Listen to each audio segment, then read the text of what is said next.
जय हिंद दोस्तों, एक बार फिर स्वागत है आप लोगों का हमारे चैनल आर के टेक यूपीएससी पर। मैं आर के यूपीएससी एक्सपेरेंट है। जैसे कि आज 24 मई 2026 को यूपीएससी का पेपर हो गया हमारा। तो देखिए, इस बार पेपर काफ़ी बहुत ही ज़्यादा डिफ़िकल्ट बनाया गया था, बहुत ही ज़्यादा टाइम टेकिंग वाला पेपर था, चाहे सी सेट हो या जीएस का पेपर हो। उसमें देखिए, ये जीएस का पेपर था, उसमें तो ऐसे ऐसे प्रश्न थे जिसको पढ़ने में ही 3 से 4 मिनट 5 मिनट तक लग जाते थे। और जो आप लोगों का सी सेट का जो पेपर था, तो उसका देखिए, उसमें भी बहुत ही ज़्यादा टाइम टेकिंग था। तो हम सोचे कि कुछ 2-3 मिनट में रिव्यू दे देते, ओवरऑल रिव्यू। तो देखिए, ओवरऑल जो रिव्यू रहा यही रहा कि 2026 का पेपर बहुत ही ज़्यादा उलझा हुआ, बहुत ही ज़्यादा कठिन था इसमें।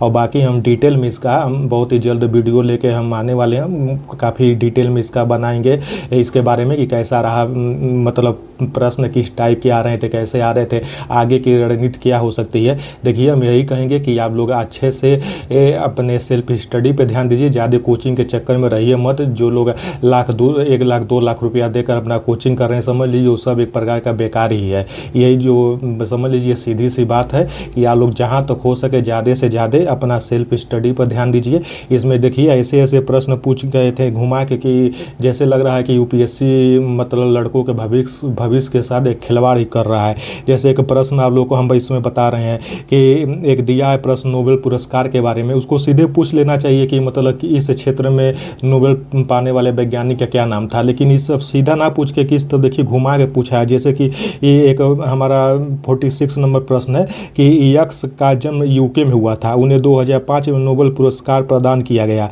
जब इस पुरस्कार की घोषणा की गई तब वे एक अमेरिकी विश्वविद्यालय में प्रोफेसर थे। यक्स को पहचानिए और ऑप्शन दे दिया गया है। बोलिए, मतलब इस तरह घुमा घुमा के पेपर पूछा गया है। रीजनिंग का तो मैं सी सेट में तो मैथ और रीजनिंग के तो ऐसे ऐसे प्रश्न थे कि उसको पढ़ने में ही समझ लीजिए 4 मिनट 3 मिनट लग जा रहे हैं। और ये जीएस के पेपर में इस बार जो है केस स्टडी के प्रश्न पूछ लिए गए हैं, मतलब काफ़ी केस स्टडी के प्रश्न आ गए। आधा पेज का तो केस स्टडी है। जैसे हमारा पेपर है, आप लोग को दिखा देते हैं। ये देखिए, जैसे इसमें केस स्टडी के प्रश्न आ गए हैं, ये देख लीजिए।